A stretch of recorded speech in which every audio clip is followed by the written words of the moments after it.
अस्सलाम वालेकुम वरहमतुल्लाहि वबरकातुहू। Welcome to Waheed academy connecting with SST by Gulerana Ali. आज हम 30 जनवरी वाला पेपर देखेंगे। इसके पहले हमने 30 जनवरी 2023 वाला पेपर देखेंगे। इसके पहले हमने डे 8 में पार्ट 1 को देख चुके हैं। आज हम पार्ट 2 को स्टार्ट करेंगे। चलते हैं हम फर्स्ट क्वेश्चन की तरफ 31। इसके पहले हमारे 30 क्वेश्चन हो चुके हैं।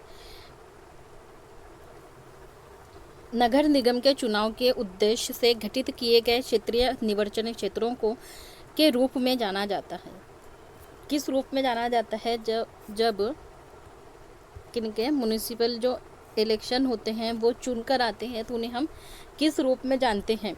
मतलब नगर निगम के जो चुनाव होते हैं उसको घटने के लिए किस लिए होते हैं ये जब एक छोटे से इलाके के लिए होता है या जैसे हमारे किसी मोहल्ले गली या वार्ड के लिए होता है। तो किसके लिए होता है? ये वार्ड के लिए काम करते हैं। हमारा आंसर क्या होगा? ऑप्शन बी करेक्ट होगा, वार्ड्स का। Next question 32। निम्न में से कौन सा क्षेत्र भारत में सबसे ज़्यादा रोजगार प्रदान करता है? क्या करता है? सबसे ज़्यादा रोजगार देता है कौन सा सोर्स? तो इसमें कौन सा होगा? प्राथमिक या सेकेंडरी या टर्शरी या गिग इकोनॉमी? कौन सा हो सकता है? तो इसमें है प्राइमरी सोर्सेस। राइट आंसर होगा हमारा प्राइमरी सोर्सेस।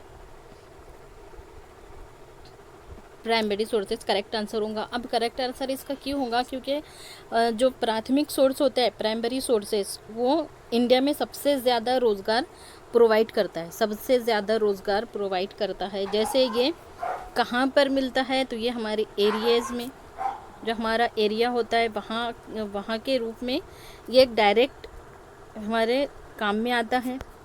जैसे किस पर डिपेंड होता है? तो ये जो प्राइमरी सोर्स है ये इन्वायरमेंट पर डिपेंड होता है। डिपेंड किस पर होता है? ये इन्वायरमेंट पर डिपेंड होता है।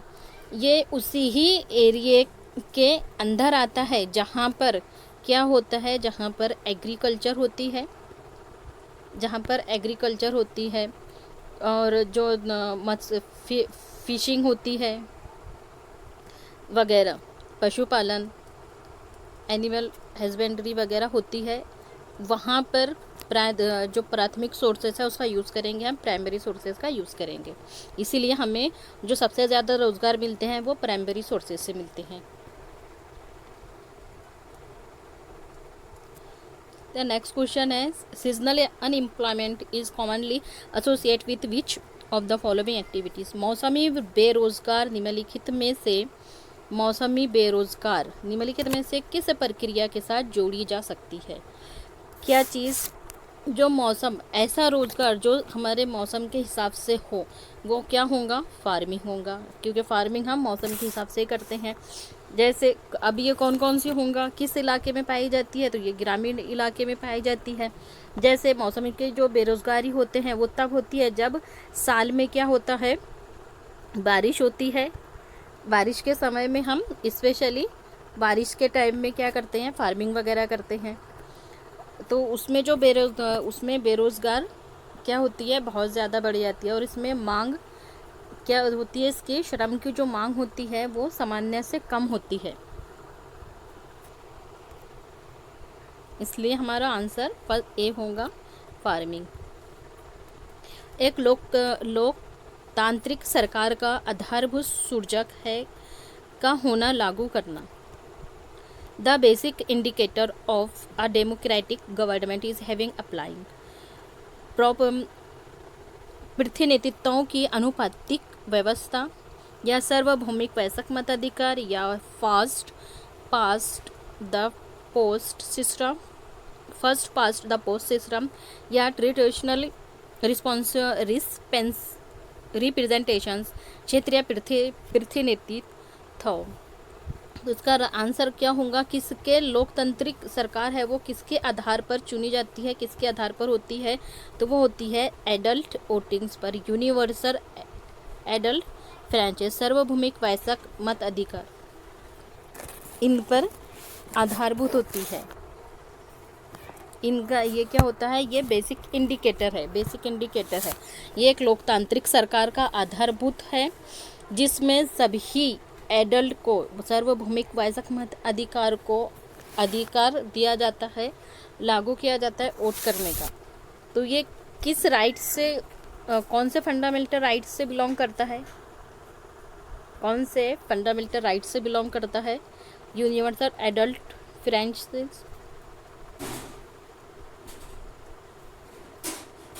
सभी नागरिकों को मतदान का अधिकार, किससे किससे बिलोंग करता है ये? तो राइट टू वोट। कौन सा फंडामेंटल राइट का यूज़ होता है यहाँ? राइट टू वोट का, राइट टू वोट का यूज़ होता है यहाँ। नेक्स्ट क्वेश्चन है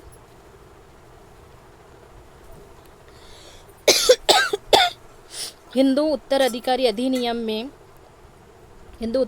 अधिनियम में साल 2005 में हुए बदलाव महिलाओं को किस तरह का लाभ करेंगी या लाभान्वित करेगा?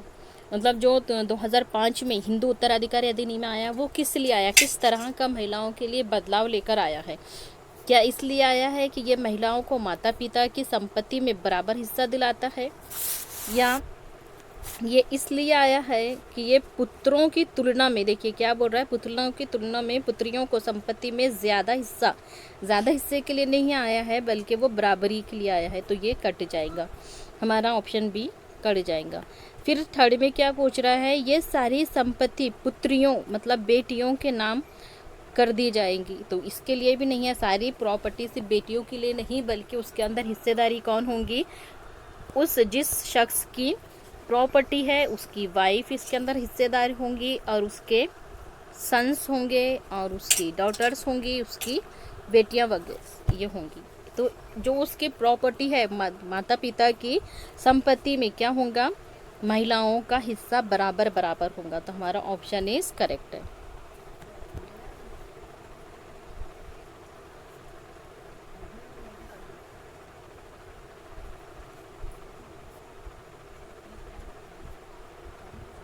जब विकासात्मक गतिविधियों के कारण आदिवासी समूह को उनकी भूमि से विस्थापित किया जाता है तो परिणाम स्वरूप वो अपना अधिकार खो देते हैं।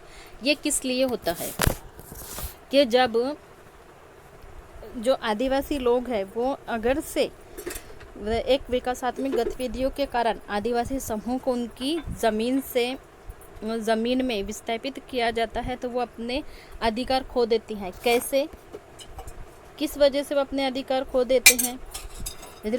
कौन से वाले अधिकार है? तो रीति रिवाज भी वो खो देते हैं, और जो उनकी सोर्स ऑफ इनकम होती है जहाँ वो रहते हैं उससे उनको इनकम मिलती है तो वो इनकम को भी खो देते हैं। फिर वो एक्सेस टू फॉरेस्ट, वो क्या करते थे, वो जंगल में रहते थे तो उनका जो जंगल में प्रवेश का सोर्स है वो भी क्या होगा, उसके लिए वो ये अधिकार भी खो देंगे। तो इस तरह से कौन से अधिकार खो देंगे वो? तो customs and traditional, source of income and livelihood and access to forest. Deprive community नहीं आएगा। तो option A B and C correct है हमारा। Option A B C and correct, option first correct answer हो रहा है। देखते हैं नेक्स्ट क्वेश्चन पर।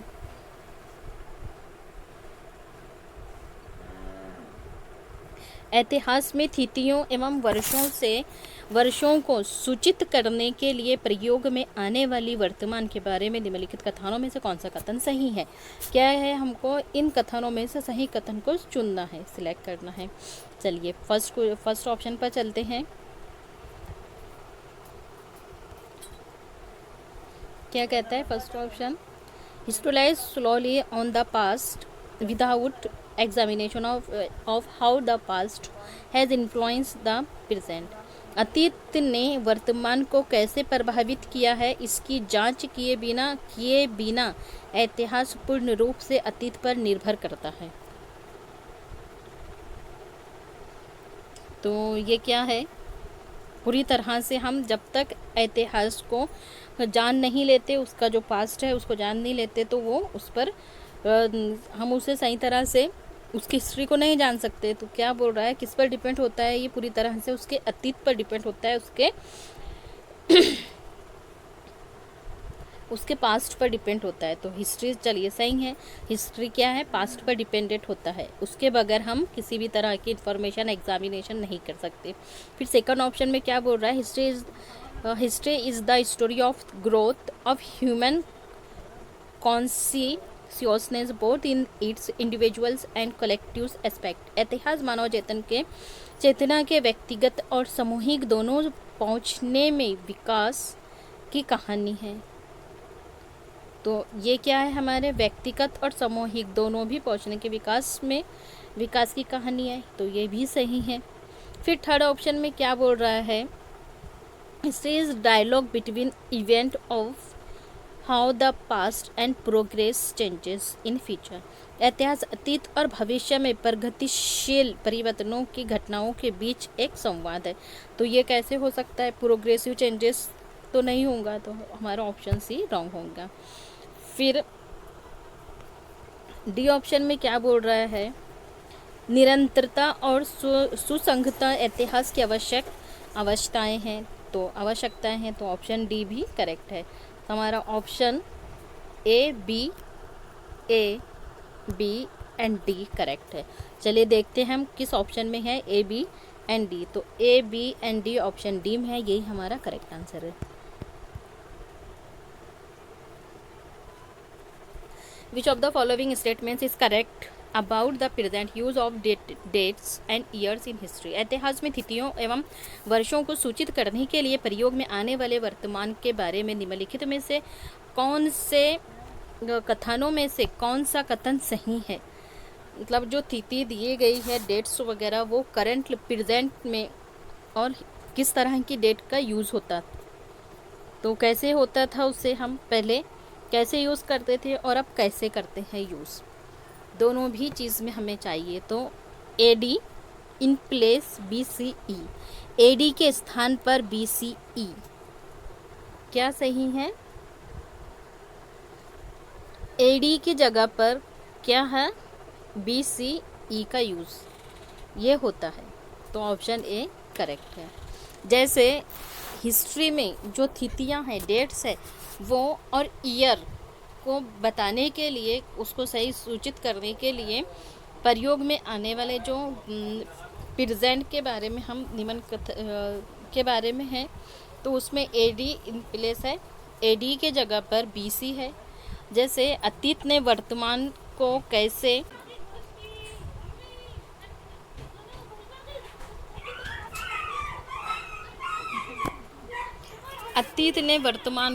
प्रभावित किया, कैसे अतीत ने, पास्ट ने फ्यूचर जो प्रेजेंट है, प्रेजेंट को कैसे इफ़ेक्टिव बनाया,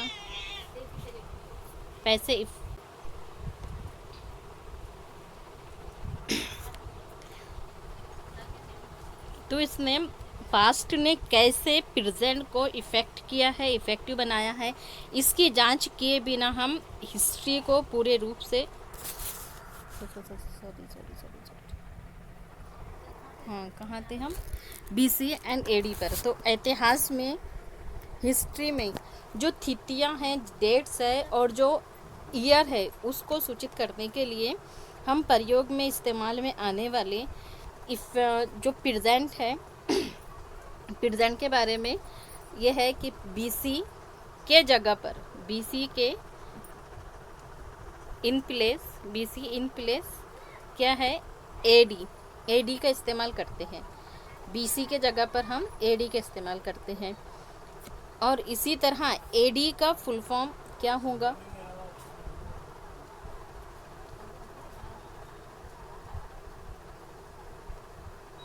sorry, option B correct answer है कि हम बी सी के जगह पर ए डी का इस्तेमाल करते हैं।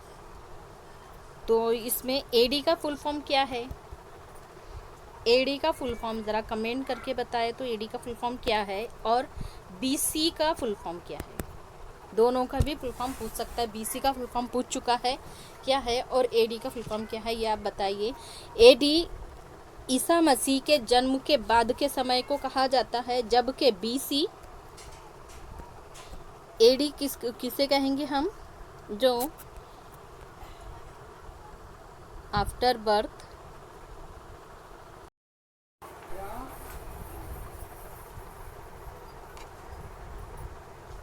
तो एडी क्या होता है? एडी कहते हैं आफ्टर बर्थ ईसा मसीह। ठीक है। और बीसी क्या होता है?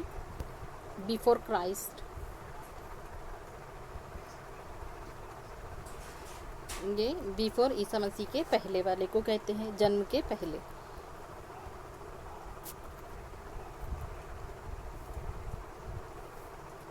ईसा मसीह। अब एडी को हिंदी में ईस्वी कहते हैं, जबकि बीसी को हिंदी में ईस्वी ईसा पूर्व कहते हैं।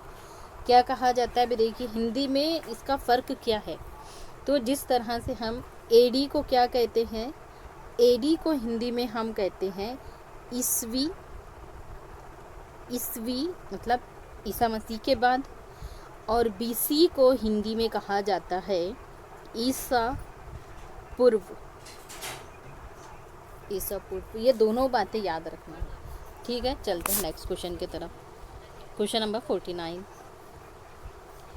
A teacher assigned a project architecture of Britisher based on primary sources. Which of the following is the primary sources? एक शिक्षक प्राथमिक सोर्स स्रोत के आधार पर अंग्रेज़ों की वास्तुकला पर एक परियोजना प्रदान करता है। निम्नलिखित में से कौन सा प्राथमिक स्रोत है? क्या होगा प्राथमिक सोर्सेस? प्राइमरी सोर्सेस क्या है ये हमें बताना है। मतलब एक टीचर है जो प्राइमरी सोर्सेस के आधार पर, उसके आधार पर वो ब्रिटिश काल के टाइम के जो आर्किटेक्चर्स थे उस पर कुछ प्रोजेक्ट बता रही है। तो वो किस लिए होगा, वो किसके थ्रू बता रही है? तो वो नावेल्स के थ्रू बता रही है। नावेल्स क्या है? ये प्राइमरी सोर्सेस है। और न्यूज़पेपर रिपोर्ट क्या है? ये सेकेंडरी सोर्सेस है। हमने इसके पहले के वीडियोस में देख चुके हैं प्राइमरी सोर्सेस और सेकेंडरी सोर्सेस को। राष्ट्रपति भवन भी क्या है? ये सेकेंडरी सोर्सेस है। एंड मीनाक्षी मंदिर ये भी क्या है? सेकेंडरी सोर्सेस है। चलिए नेक्स्ट क्वेश्चन। वो विभिन्न तरीके कौन से हैं जिनसे किसी परियोजना से अधिगम अनुभवों का अधिग्रहण किया जाता है? रिपोर्ट या पावर पॉइंट प्रेजेंटेशन या पेन एंड पेपर टेस्ट या स्क्रब बुक्स या स्केचेस। क्या है? वो कौन से अलग अलग तरीके हैं जिनके ज़रिए हम प्रोजेक्ट को कैप्चर करते हैं प्रोजेक्ट को। वो कौन से तरीके हैं, किनके ज़रिए हम प्रोजेक्ट बना सकते हैं? किनके ज़रिए? तो किसके ज़रिए? हम रिपोर्ट के ज़रिए कर सकते हैं, power point presentation, pen and paper. तीनों के लिए स्क्रब बुक और इसकी हमें ज़रूरत नहीं होती। तो ये तीनों भी तरीके क्या है? प्रोजेक्ट लर्निंग के अंदर आते हैं। Report, power point presentation and pen and paper test. तो हमारा राइट आंसर क्या होना चाहिए? A, B and C. चलते हैं ऑप्शन की तरफ। ए, बी एंड सी किस ऑप्शन में है? तो ए, बी एंड सी है ऑप्शन सी में। Option C, only A, B and C, option C correct answer. चलते हैं नेक्स्ट क्वेश्चन को 41 पर।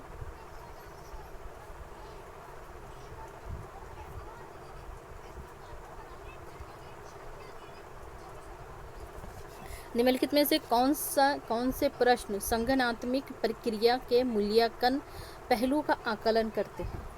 कॉग्निटिव प्रोसेस का इवेलुएट करते हैं, वो दिखाना है हमको। क्या है, किसके लिए? तो विभिन्न देशों के बीच में न्याय संगत व्यापार को प्रोत्साहित करने के लिए क्या किया जा सकता है?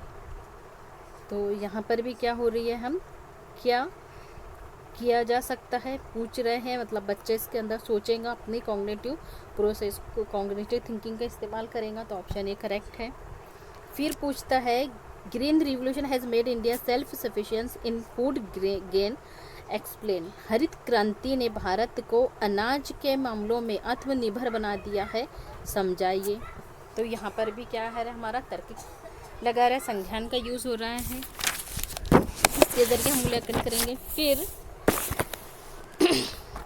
थर्ड ऑप्शन में पूछ रहा है कि मुगल साम्राज्य के पतन के लिए क्या आप औरंगज़ेब को उत्तरदायी ठहराएंगे? तो यस, ये भी सही है, आप उसके बारे में कुछ बताएंगे। फिर बोल रहा है कि इमारतों के निर्माण में कला में तुर्की ने क्या बदलाव प्रस्तुत किया है, ये बताइए। तो यहाँ प्रस्तुत हो रहा है, इसलिए ऑप्शन डी गलत हो जाएगा। हमारा आंसर क्या है कि A, B and C correct answer होगा। तो वो ऑप्शन ए में हमारा करेक्ट आंसर क्या है, ए, बी एंड सी। अब ये कैसे होगा, तो देखिए, जब हम कॉग्निटिव प्रोसेस करते हैं तो उसमें इन्वायरमेंट के बारे में हमें क्या करते हैं, हम नॉलेज को और ज़्यादा समझते हैं, हमें नॉलेज की और इन्वायरमेंट की और ज़्यादा समझ मिलती है, इसमें हमको नॉलेज मिलने में हेल्प होती है। इसीलिए इसके अंदर इस प्रश्न में संज्ञानात्मक प्रक्रिया के मूल्यांकन पहलू का आकलन करने के लिए ज़रूरी है कि हम अलग अलग देशों के बीच में जो व्यापार हो रहे हैं उसको प्रोत्साहित करने के लिए क्या किया जा सकता है, इस पर सोचें।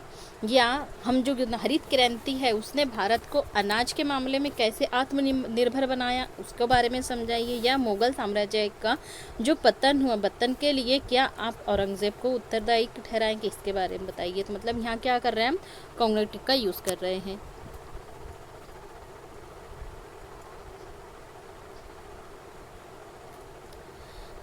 निम्नलिखित में से किस बच्चों को मुफ्त और अनिवार्य कैसी फ्री एजुकेशन शिक्षा का अधिगम 2009, मतलब the right of children to free and compulsory education act 2009 क्या बताता है, किस तरह का विचार कर रहा है कि विकास के समय का विचार किया जाना चाहिए, कैसे। तो help students to develop understanding of knowledge based on continuous and comprehensive evaluation, निरंतर और व्यापक मूल्यांकन पर आधारित ज्ञान की समझ बोध को विकसित करने के लिए, क्या करने के लिए, विकसित करने में विद्यार्थियों को मददगार बनाना, उनकी मदद करना। तो हमारा ऑप्शन ए करेक्ट आंसर होगा। फिर बी क्या बोल रहा है, निरंतर एवं व्यापक मूल्यांकन के माध्यम से अर्जित ज्ञान का अनुप्रयोग करने में विद्यार्थियों को सबल बनाना। Enable students to apply knowledge their acquire through continuous and comprehensive evaluation. तो इनेबल के लिए नहीं होता है, तो ऑप्शन बी हमारा कट जाएगा। जहाँ जहाँ ऑप्शन बी है उसको काट देंगे हम। ऑप्शन बी सी में भी है और ऑप्शन बी इसमें भी है। हमारा ए तो अभी आया है। चलिए थर्ड ऑप्शन पर चलते हैं।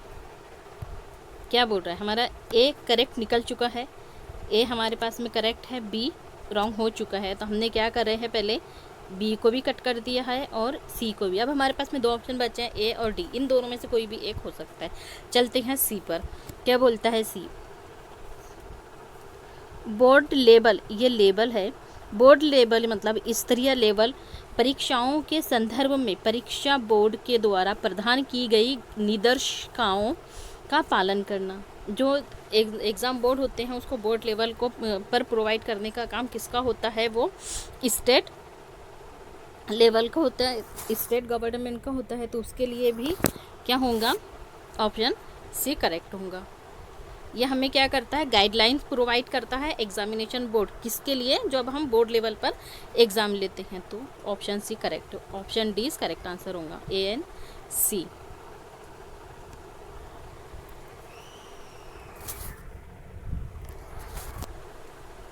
तो इसमें क्या है, 2009 एक्ट के मुताबिक क्या है, बच्चों को किस तरह की एजुकेशन मिलनी चाहिए, फ्री एंड कंपलसरी। कैसी एजुकेशन, फ्री एंड कंपलसरी मिलनी चाहिए, ठीक है, बिना बोझ के हो,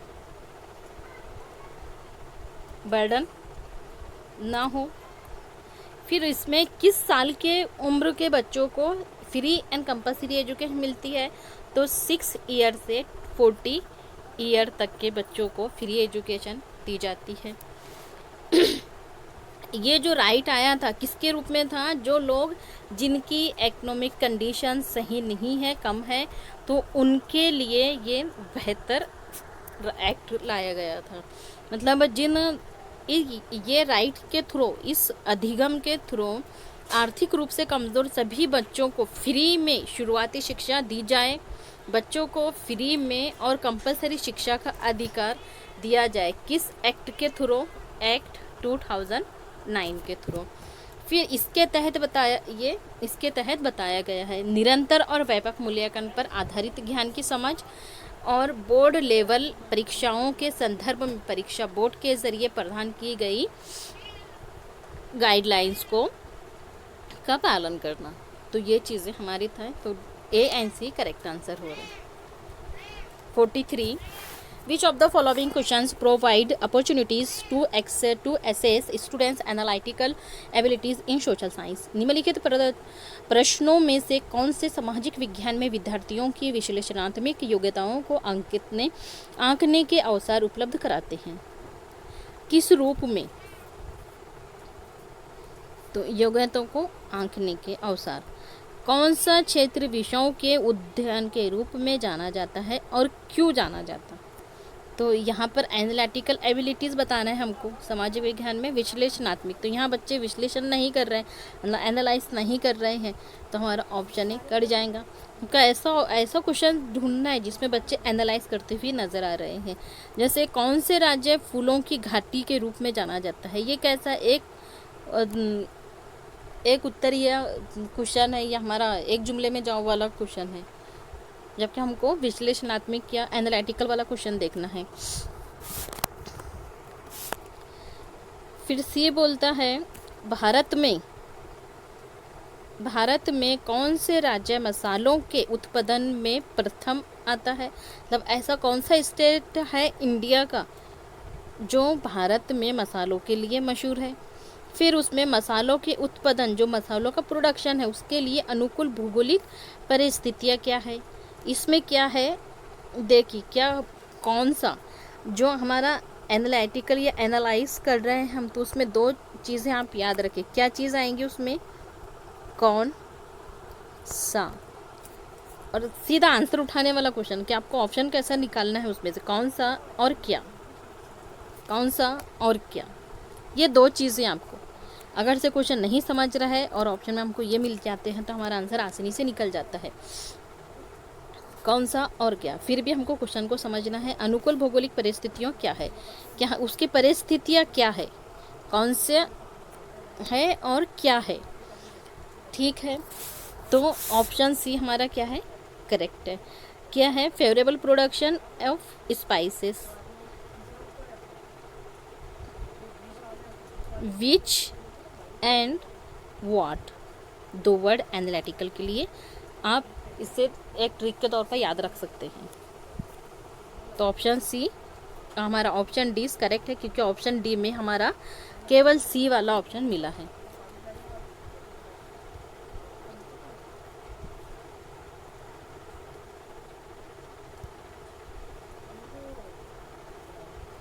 Which of the following questions assess only the remembering aspect of cognitive process? निम्नलिखित में से कौन से प्रश्न संज्ञानात्मक प्रक्रिया के केवल स्मरण पहलू का आकलन करते हैं? बच्चों के अधिकार की सुरक्षा हेतु भारत सरकार द्वारा कौन से दो एक्ट पारित किए गए हैं?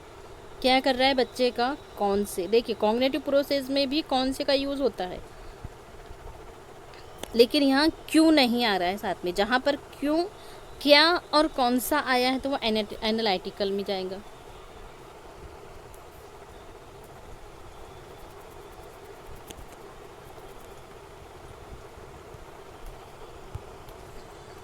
फिर है which galaxy is nearest, what is galaxy and which galaxy is nearest to our galaxy. आकाश गंगा क्या है, हमारी आकाश गंगा के निकटतम कौन सी आकाश गंगा है। अब क्या है और कौन सी, ये दोनों वर्ड किससे रिलेट है, तो ये है एनालाइज से, एनालिटिकल से। तो ऑप्शन बी क्या होगा हमारा, कट जाएगा।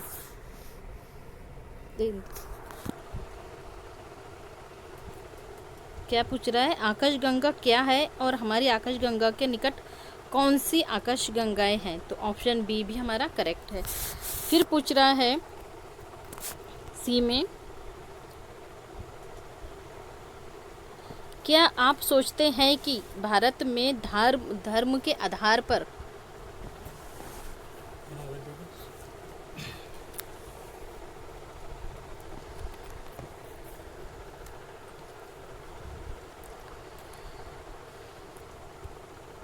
क्या आप सोचते हैं कि भारत में धर्म के संबंध में स्वतंत्रता का अधिकार सही प्रकार कार्य करता है, काम करता है? क्या ये भारत का एक धर्मनिरपेक्ष देश बनाता है?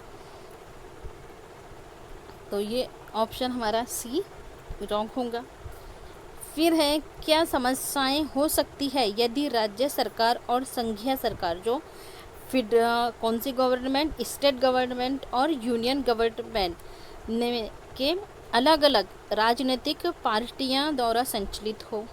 तो यहाँ पर पार्टी का जिक्र हो रहा है, तो भी नहीं होगा। हमारा answer A and B correct है। जिसमें आकलन करने वाले प्रश्न होते हैं वो कॉग्निटिव प्रोसेस है, जिसमें हम क्या कर रहे हैं, आकलन कर रहे हैं। तो option A is correct answer.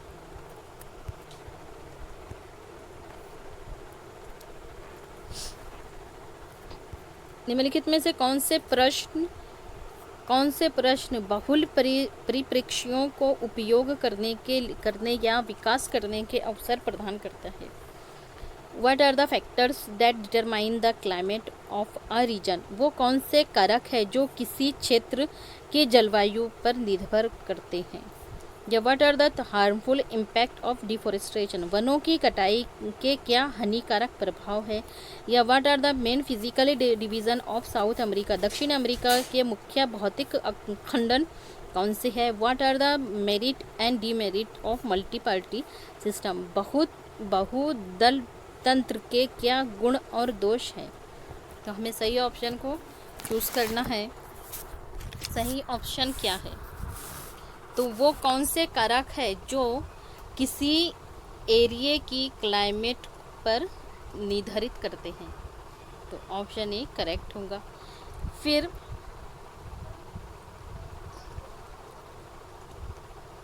Second option में क्या पूछ रहा है, वनों की कटाई के क्या हानिकारक प्रभाव है? तो ये भी करेक्ट है। क्या इसमें क्या कर रहे हैं, बच्चों को मौका दे रहे हैं हम कि वो अपने तौर से इसको अच्छी तरह से आंसर दे सके, बच्चों की समझ को इसमें विकसित कर रहे हैं। फिर सी में बोल रहा है दक्षिण अमेरिका के जो मुख्य भौतिक खंड है वो कौन सी है? तो ये ऑप्शन सी भी करेक्ट है। Option A, B and C right है। डी में क्या बोल रहा है, दल तंत्र के गुण एंड दोष बताने के लिए बोल रहा है, तो डी ऑप्शन रॉन्ग होगा। ए, बी एंड सी किस ऑप्शन में हमें नज़र आ रहे हैं? A, B and C option B में नज़र आ रहा है और हमारा यही करेक्ट आंसर है। निम्नलिखित में से कौन भारत के संविधान सभा का अध्यक्ष था? कॉन्स्टिट्यूंट असेंबली ऑफ इंडिया कौन थे?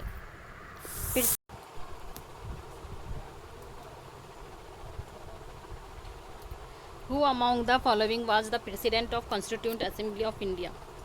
कौन थे प्रेसिडेंट कॉन्स्टिट्यूएंट असेंबली के? तो राजेंद्र प्रसाद प्रेसिडेंट थे असेंबली। राजेंद्र प्रसाद भारत के संविधान सभा के अस्थायी अध्यक्ष थे। इस सभा ने अपना काम कब से शुरू किया था? कब से शुरू किया असेंबली ने, कॉन्स्टिट्यूएंट असेंबली ने अपना वर्क? तो 9 दिसंबर 1946 से शुरू किया इन्होंने स्टार्ट किए। और कब ख़त्म हुआ? तो ये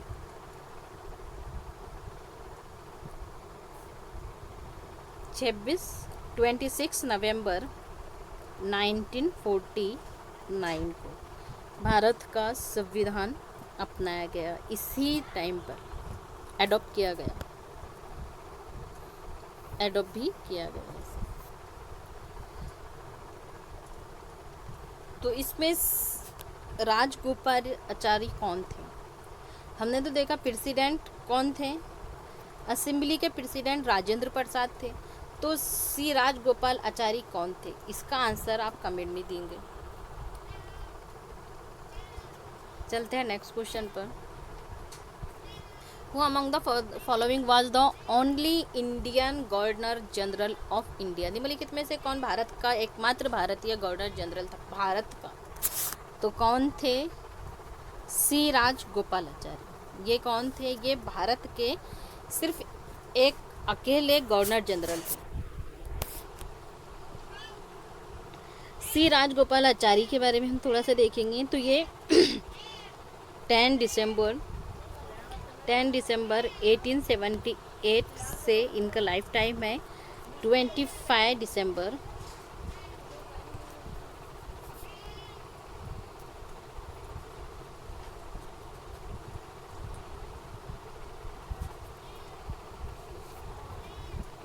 1972 तक इन्हें राजा जी के नाम से भी जाना जाता था।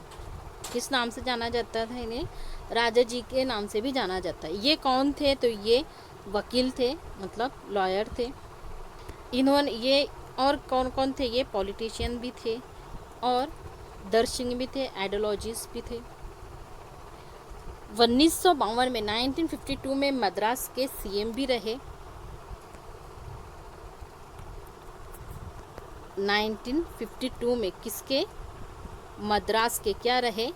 सीएम रहे। मद्रास के सीएम भी रहे 1952 में। ये आज़ाद भारत के आखिरी गवर्नर जनरल थे। इस तरह से भी क्वेश्चन पूछा जाता है आज़ाद भारत के। इसमें इस क्वेश्चन में क्या पूछा है? ओनली इंडियन पूछा है। एकमात्र भारतीय गवर्नर जनरल कौन थे? ये भी क्वेश्चन पूछा जाता है कि आज़ाद भारत के, स्वतंत्र भारत के। ये भी अक्सर क्वेश्चन पूछा जाता है। स्वतंत्र भारत के पहले और आखिरी भारतीय गवर्नर जनरल कौन? तो आज़ाद भारत के पहले और आखिरी भारतीय गवर्नर जनरल है सी राजगोपालाचारी। चलते हैं नेक्स्ट क्वेश्चन पर। 48 when was the constitution of India adopted? Bharat का संविधान कब एडॉप्ट किया गया? कब एडॉप्ट किया गया अभी देखे हमने। तो ये एडॉप्ट किया गया था 26 नवंबर 1940, 26 नवंबर 1949 को किया गया था, अपनाया गया था। 26 नवंबर 1949 को एडॉप्ट किया गया था। हर साल हम इसके लिए 26 नवंबर को कौन सा डे मनाते हैं? इसका आंसर आप कमेंट कीजिए। कौन सा डे मनाया जाता है 26 नवंबर को? और 26 जनवरी को इसी के लिए हमारा क्या है, भारत का जो कॉन्स्टिट्यूशन है वो वर्ल्ड में किसी भी तरह की जो रिपब्लिक है, रिपब्लिक नेशंस है, उसका सबसे बड़ा हमारा क्या है, लार्जेस्ट क्या है, वर्ल्ड लार्जेस्ट कॉन्स्टिट्यूशन है। और ये कैसा है, ये रिटन डॉक्यूमेंट है। कैसा है, ये रिटन है। वर्ल्ड का सबसे बड़ा लार्जेस्ट कॉन्स्टिट्यूशन है और ये लिखित में है, और 26 जनवरी को क्या मनाते हैं? जब 26 नवंबर को हम कोई ऐसा डे मनाते हैं, वो आप कमेंट में बताएंगे। तो फिर 26 जनवरी को हम क्या मनाते हैं? तो 26 जनवरी को हम रिपब्लिक डे मनाते हैं। चलते हैं 49 पर। निम्नलिखित में से किसने भारत की रियासतों को एकीकृत करने में निर्णायक भूमिका निभाई है? किसने एकीकृत करने में एक अहम रोल निभाया है? तो वो कौन थे? सरदार वल्लभ भाई पटेल। अब सरदार वल्लभ भाई पटेल ने एक अहम भूमिका निभाई है किसको? हमारी रियासतों को, स्टेट्स को एक करने में। बिखरे भारत को जोड़ के रखा है इन्होंने 365 दिनों में। कितने दिनों में? 365 दिनों में, डेज में, 365 डेज में 562 स्टेट्स, कितने स्टेट्स, 562 स्टेट्स और जो उसकी रियासतें हैं उनको भारतीय संघ इंडियन ऑर्गेनाइजेशन में शामिल किया और इंडियन ऑर्गेनाइजेशन में उसे मिला लिया। और इसीलिए इन्हें आयरन मैन भी कहा जाता है और बिस्मार्क भी कहा जाता है। क्या कहा जाता है? सरदार वल्लभ भाई पटेल को 2 नाम दिए गए हैं, एक बिस्मार्क खान,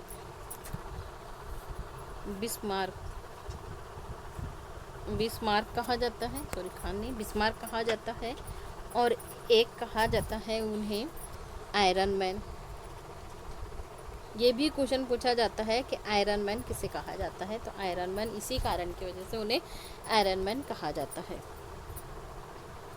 ये आज़ाद भारत की आज़ादी के बाद पहले कौन रह चुके हैं? गृह मंत्री भी रह चुके हैं और उप प्रधानमंत्री भी रह चुके हैं।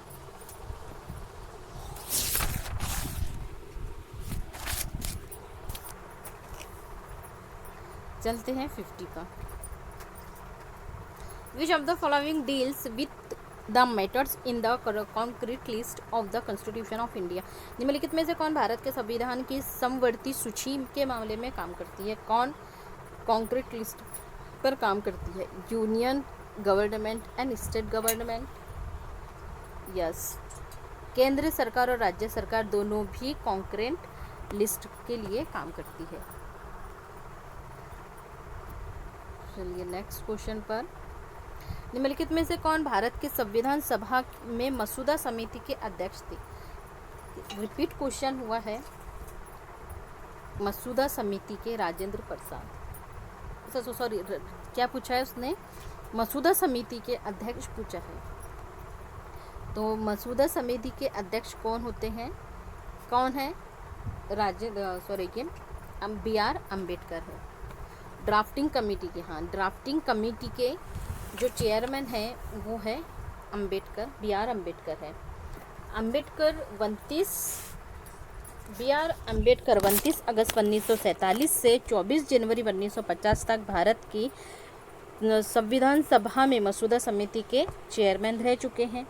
इन्होंने आज़ाद भारत के पहले विधि और न्याय मंत्री थे। कौन थे ये? आज़ाद भारत के, स्वतंत्र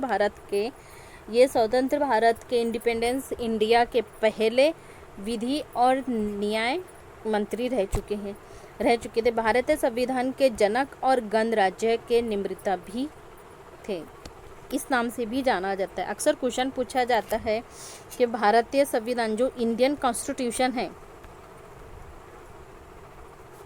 इंडियन कॉन्स्टिट्यूशन के जनक के रूप में किसे जाना जाता है? तो वो है BR अम्बेडकर है। चलते हैं नेक्स्ट क्वेश्चन पर। In the 18th century under Om did Bengal gradually break away from the Mughal control? 18वीं सदी में किसके नेतृत्व में बंगाल धीरे धीरे मुगल नियंत्रण से अलग हो गया? उस टाइम पर कौन सा नवाब था बंगाल का? तो थे मुर्शिद कुली खान। मुर्शिद कुली खान के नेतृत्व में बंगाल धीरे धीरे मुगल के हाथों से चला गया था। 53,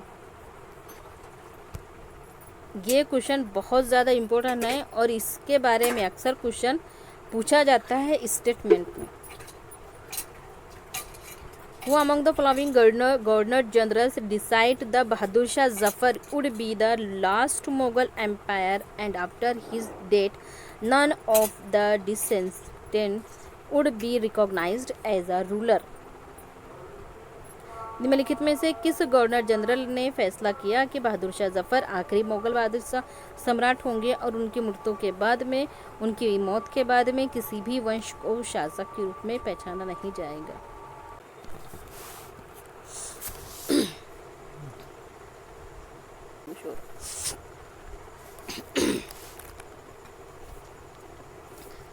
तो ये किसने कहा था कि बहादुर शाह जफर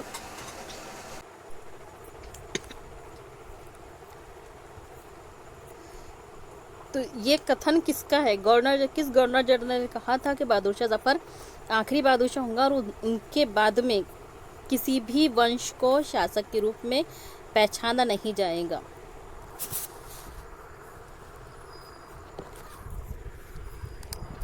तो ये किसका कॉल है? तो ये कॉल है लॉर्ड कैनिंग का। लॉर्ड कैनिंग ने कहा था कि बहादुर शाह जफर आखिरी बादशाह होगा और उनकी मौत के बाद में उन किसी भी वंश को बादशाह के रूप में नहीं बिठाया जाएगा या पहचाना जाएगा। चलिए ये बताओ कि ये किसने कहा था कि बहादुर शाह जफर को लाल किले से जो रेड फोर्ट है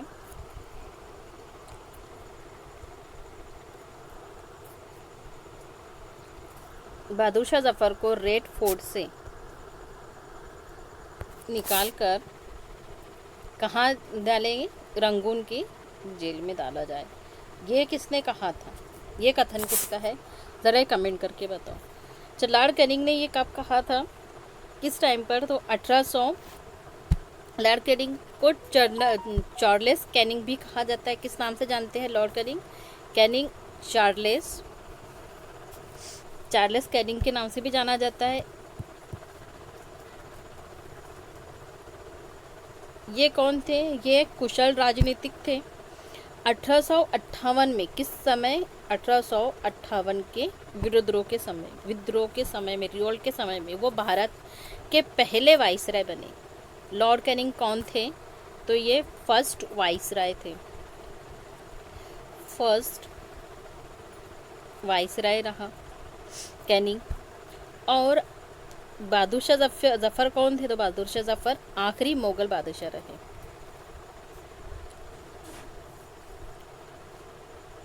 Which Governor General declared that Awadh was being misgoverned and British rule was needed to ensure proper administration? किस गवर्नर जनरल ने अवध के ऊपर ब्रिटिश कानून आरोपित किया था?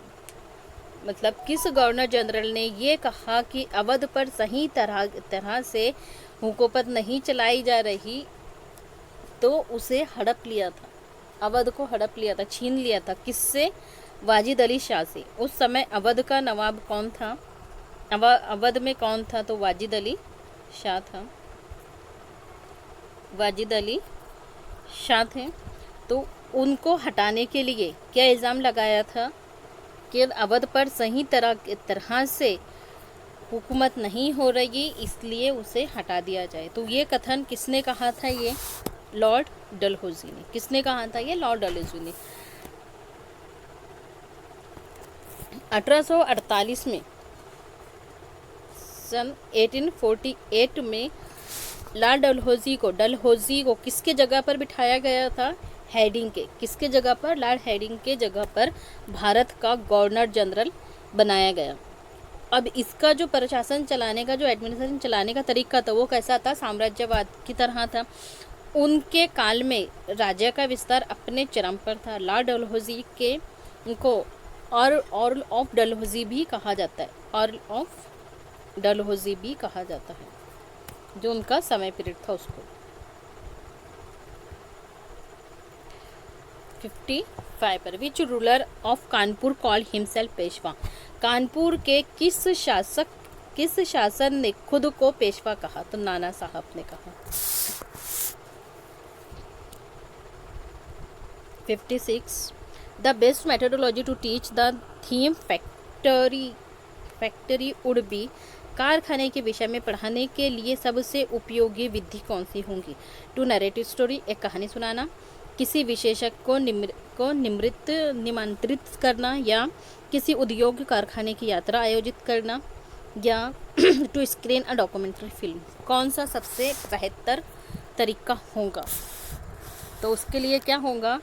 To organise visit. हम क्या करेंगे? वहाँ पर जाएंगे, विजिट करेंगे, मतलब फील्ड विजिट वाला ऑप्शन हमारा करेक्ट होगा। विजिट करेंगे, हम जाएंगे, देखेंगे वहाँ पर उसको, वहाँ पर जाकर हम क्या करेंगे? ऑब्जर्व करेंगे, फिर नोटेट करेंगे, कुछ क्वेश्चनिंग करेंगे। इस तरह से हम वहाँ पर जाकर कर सकते हैं, एक रियलिटी को देख सकते हैं। What is इडुसेट? इडुसेट से क्या अभिप्राय है? ये क्या है? इडुसेट क्या है? तो ये क्या है? The rocket that carries man made satellite to be placed in the orbit around the sun. Rocket जिसका उपयोग मानव निर्मित उपग्रहों को सूर्य की प्रकाश की कक्षा में स्थापित करने के लिए किया गया है।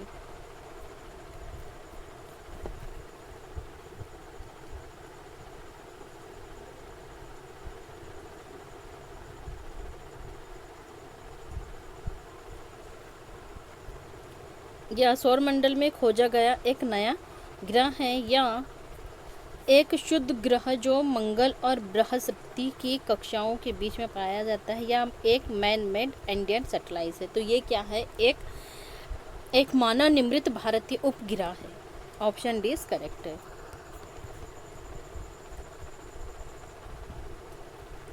The verses and ideas of which one of the following personalities have been preserved in Panchvani and Bijak. Panchvani and Bijak में निम्नलिखित में से किस महान हस्ती के छंद और विचारों को संरक्षित किया गया है? तो कबीर, बी इज करेक्ट। पंचवानी और बीझक में किसके छंद मिलते हैं हमें? छंद और विचार तो कबीर के मिलते हैं। Second last question.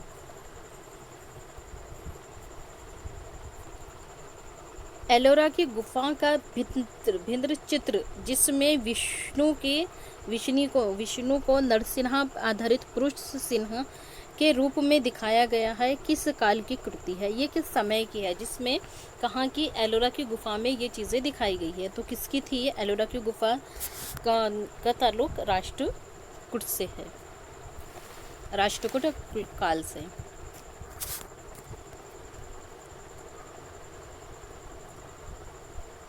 Last question. निम्नलिखित में से कौन सा संगठन उपनिषद में आस्था रखता है? Which one of the following organisation believes in Upanishad?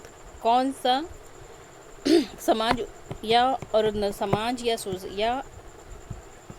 Organisation उपनिषद में आस्था रखता है? तो वो है ब्राह्मण समाज। Option B is correct. ब्राह्मण समाज हिंदू धर्म से संबंधित एक प्रथम सामाजिक धर्म सुधार था। यह हमने बहुत बार देख चुके हैं। इसके संस्थापक कौन थे? ब्राह्मण समाज को किसने बनाया था? तो राजा राम मोहन रॉय ने बनवाए थे, जिन्होंने 20 अगस्त, और इन्होंने क्या काम किया था? तो इन्होंने 20 अगस्त 1828 में इसकी स्थापना कहाँ की थी? कलकत्ता में की थी। ब्राह्मण समाज क्या है? ये उपनिषद में आस्था रखता है। ये थे हमारे कुछ क्वेश्चन कौन से पेपर के? तो ये थे 30 जनवरी 2023 ऑनलाइन पेपर सीरीज चल रही है हमारी, PYQ ऑनलाइन सीरीज चल रही है, उसके क्वेश्चन। यहाँ हमारा 30 जनवरी का पेपर ख़त्म होता है। इंशाल्लाह नेक्स्ट वीडियो में इसके बाद वाला पेपर देखेंगे। वीडियो को लाइक करना ना भूलिए, कमेंट, शेयर एंड सब्सक्राइब करें। वीडियो पसंद आए तो टेलीग्राम पर लिंक दी गई है, आप इसे ज्वाइन कर सकते हैं। अगर से आपको कोर्स ज्वाइन करना है तो आप मेल कर सकते हैं।